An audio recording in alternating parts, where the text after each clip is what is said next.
तरीका लगा है। जिस इस्राइल ने यकीन कर लिया था कि अब ये दोबारा नबी वाले फलस्तीन में सर नहीं उठाएंगे,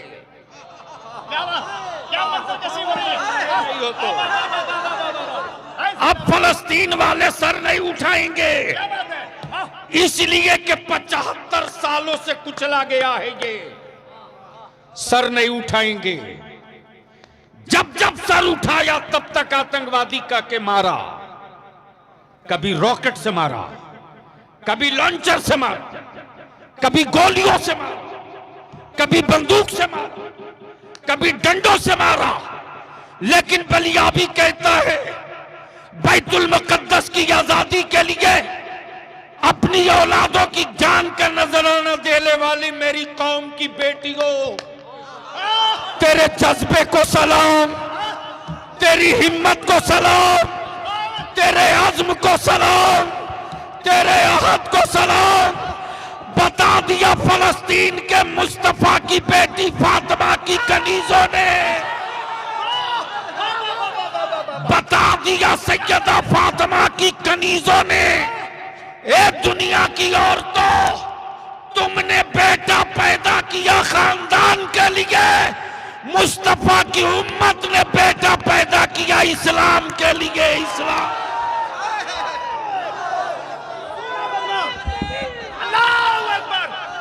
नारे तकबीर, नारे रिसालत, हुजूर गाज़ी मिल्लत, हुजूर गाज़ी मिल्लत, हुजूर गाज़ी मिल्लत, दुनिया का मुसलमान, दुनिया का मुसलमान, भारत का मुसलमान, नारे तकबीर, नारे रिसालत। सुनोगे तो बैठ जाओ, तवज्जो चाहूं। अगर किसी को डर लगता है तो जा सकता है, मेरी तरफ से छूट है। जिसका हार्ट कमजोर हो वो निकल ले, मेरी तरफ से छूट है। रोज बलियाबी को गीदड़ भभकियां मिलती है, चुप कब होवोगे? मैंने कहा कि दुनिया की अब तक कोई ताकत नहीं पैदा ली हुई इस जमीन पर जो नबी के गुलामों को चुप करा दे। जब सारी दुनिया का कुफ्र मिलकर बद्र में 313 को न चुप करा सके। काश मैं पत्थरों की गोद में आज ये गुफ्तगू नहीं करता। दीवानों तकरीर सुन लो, तकरीर क्या बोलेगा? ये बोझ बैठे हैं, बोझ भी नहीं पढ़नी है बात। सिर्फ जुब्बा और पगड़ी और लंबा कुर्ता से मौलवी थोड़ी कोई होता यार, पढ़ना पड़ता। सुनोगे तो बोलना पड़ेगा। अरे बोल, डरता नहीं है तो बोल। दिल लगा मैं क्या कह रहा था? पूरी दुनिया का कुफ्र 313 को न डरा सका।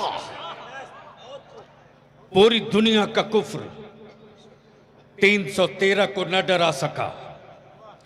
पूरी हुकूमत मिलकर एक कलीमुल्लाह को न डरा सकी।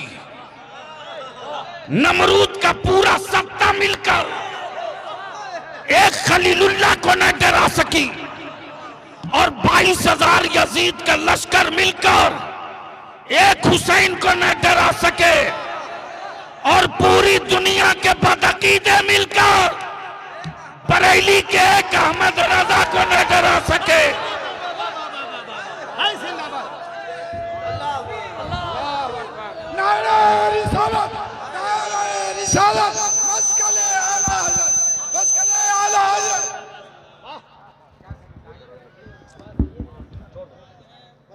सुनोगे तो बोलना पड़ेगा, सुनोगे तो बोलना पड़ेगा।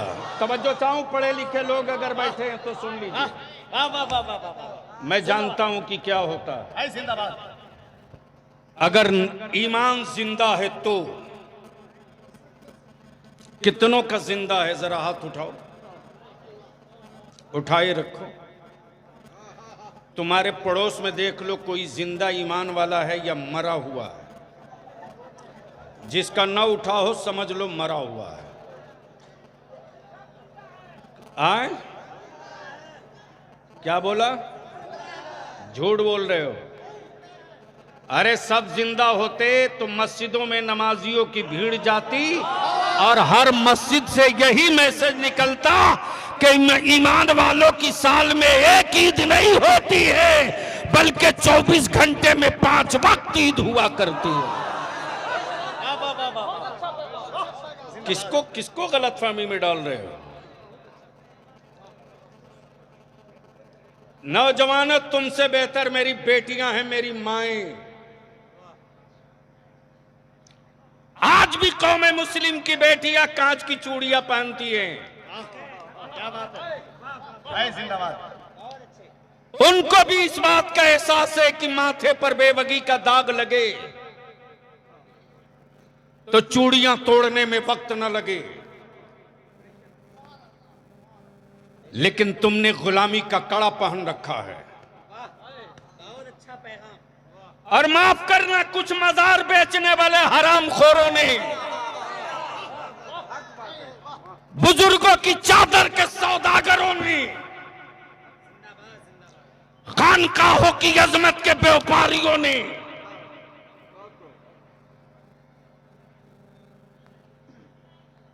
जो गैरों की पहचान थी वो मेरे बच्चों की कलाइयों में बांध दिया।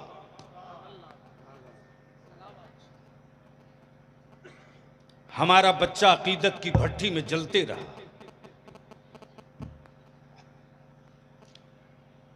हुल्ला बोल होगा, तुम्हारा बलियावी हिम्मत ना हारा है ना हारेगा। इसलिए कि जिसका नाम रईसुल कलम अरशदुल कादरी था, उसके किताबे इश्क में लफ्ज़े शिकस्त कहीं लिखा ही नहीं है।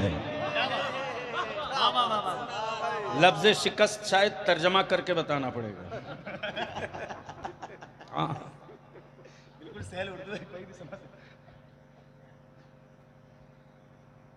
मौलाना अली रजा मिसवाई, मौलाना अली रजा रहबर, जब नकल दुरुस्त नहीं है तो अकल कहां दुरुस्त होगी? क्या बात है। वो भी मैं रोज देखता हूं। आज पूरी दुनिया देख रही है जो फलस्तीन 75 साल से मारा गया,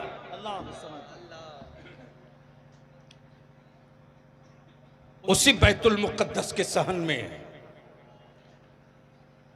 माए अपनी औलादों के साथ इफ्तार का इंतजार कर रही हैं।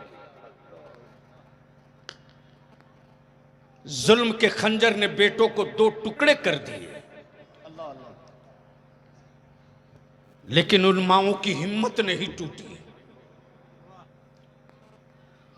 बूढ़े बाप के सामने बेटों को AK-47 से भून दिया। अश्कबार आंखों से बूढ़े बाप ने अपने कमजोर कंधे पर जवान बेटे की लाश उठाई। हिम्मत नहीं टूटी। 75 साल मारते रहे और कहते रहे आतंकवादी हैं। भारत में जो पहली आवाज निकली है फलस्तीन की हिमायत में, वो आवाज किसी और की नहीं, इसी तरह बलियाबी की है। और मैंने खम ठोक कर कहा है, चुप नहीं रहूंगा। अगर मेरे खानदान पर आंच आवे जलता देख लूंगा। नबी के इस्लाम की बात आवेगी तो खानदान जला के उजाला करूंगा। वाह वाह वाह वाह वाह वाह वाह, या रसूल अल्लाह, हाय जिंदाबाद जिंदाबाद जिंदाबाद, वाह वाह वाह वाह वाह वाह वाह, जिंदाबाद।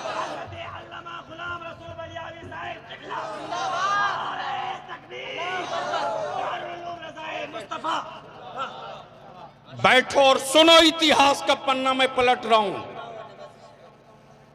उलमाए किराम अगर संजीदगी से सुन रहे हैं तो तारीख का ये हिस्सा सुने। सन 1947 में जर्मनी में हिटलर ने इन यहूदियों को निकाला था, और जब निकाला इन यहूदियों के दोगलेपन की वजह से तो अमेरिका ने इनको पनाह नहीं दिया, रूस ने इनको छुपने की जगह नहीं दिया।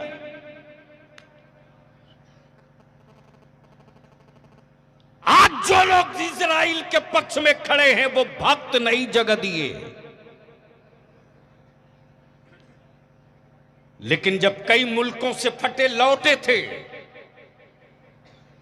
तो रहमत आलम की उम्मत ने फलस्तीन में इनको जगह दी,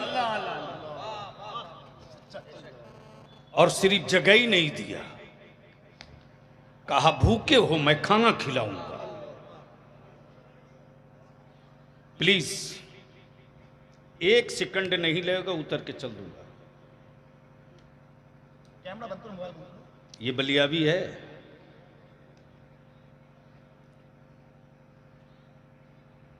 तुम जैसे आवारा लोगों के लिए मैं खून जला रहा हूं,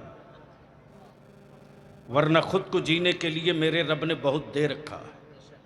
बहुत अच्छे हक है। तवज्जो चाहूं। फलस्तीन के ईमान वालों ने कहा भूखे हो आओ मैं रोटी दूंगा। तुमको किसी ने पानी नहीं पिलाया। हम उस हुसैन के मानने वाले हैं कि अपने दुश्मन को भी पानी पिलाते हैं। आओ, जगह दी, ठहरने को दिया, खाने को दिया। और यही अमेरिका की रखेल जिसको यूएन अक़वाम मुत्तहिदा कहते, ब्रिटेन ने, अमेरिका ने, लंदन ने, इटली ने मिलकर के उन यहूदियों को, कब्जा करने वाले यहूदियों को इस्राइल मुल्क नाम का एक मान्यता दे दिया। क्या इससे कोई माई का लाल झुठला सकता है? बलियाबी चुनौती देकर कहता हिम्मत है तो आओ किसी मैदान में। मुसलमान गुनहगार हो सकता है, गद्दार नहीं हो सकता। क्या बात? मुसलमान गरीब हो सकता है, किसी का रोटी चोर नहीं हो सकता। इसलिए कि रोटी चुराने का सबक नबी ने नहीं पढ़ाया है, भूखों को रोटी खिलाने का सबक मुस्तफा ने पढ़ाया। ये तारीख है, दोनों की तारीख एक।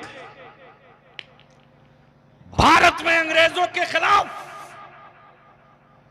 जब राष्ट्रपिता बापू अंग्रेजों से भारत की आजादी की जंग लड़ रहे थे, साथ में नागपुर का कोई बाबा नहीं था, हाफ पैंट वाला कोई चड्डी छाप नहीं था, बल्कि अंग्रेजों के खिलाफ जिहाद का फतवा देने वाला नबी के इल्म का वारिस अल्लामा फजल हक खैराबादी था, अल्लामा अशफाकुल्लाह थे, अल्लामा किफायत अली थे, मौलाना मजहरुल हक सीवान के थे, खान अब्दुल गफ्फार खान थे। उस वक्त विक्टोरिया के गुंडों ने यही कहा था, भारत की आजादी की बात करने वाले आतंकवादी हैं, भारत की आजादी की बात करने वाले दहशतगर्द हैं, भारत की आजादी की बात करने वाले टेररिस्ट हैं। भून दो इनको गोलियों से, भून दो इनको गोलियों से। जलियाना वाला बाग चीख चीख कर कह रहा है गोलियों के निशान अब भी बचे हैं, अब भी बचे हैं। दिल्ली से लेकर बंगाल तक शेरशाह सूरी रोड में कोई पेड़ ऐसा नहीं था जिस पेड़ पर किसी मुसलमान की लाश न लटक रही हो। वो इसलिए कि वो अपने भारत की आजादी की जंग लड़ रहे थे। उस वक्त विक्टोरिया के गुंडों ने कहा था कि ये टेररिस्ट और दहशतगर्द हैं। ये किसने कहा था? अंग्रेजों ने कहा था।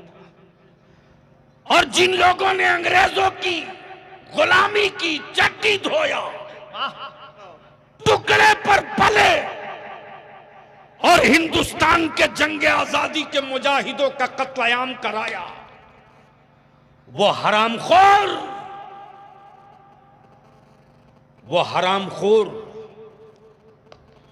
आजादी की जंग लड़ने वाली औलादों को आज दहशतगर्द कहते। अदालतें चुप। जिन्हें वोट देकर तुमने सत्ता में डाला बे, वो भी चुप। बता कौन लीडर किस पार्टी का लीडर तेरी औलादों की हिमायत में खड़ा हुआ, बता। इसलिए कि तुम बोझ हो, तुम मरी हुई लाश हो, लाश। तुम में डिसीजन की कोई औकात नहीं है। लेकिन बता दिया नबी वालों ने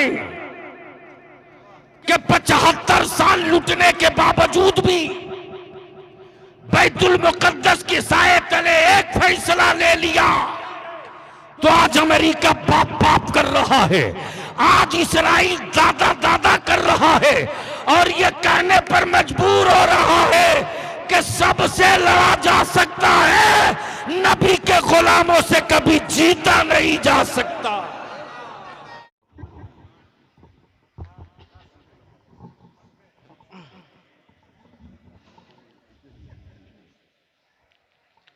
ये ज़ीनतुल अक़िया कॉन्फ्रेंस का मैं एहतराम करता हूँ। ये ज़ीनतुल अक़िया कॉन्फ्रेंस का मैं एहतराम करता हूँ। कुछ सुनने और सुनाने से पहले मैं शाकिर आप लोगों को सलाम करता हूँ। अस्सलामु अलैकुम।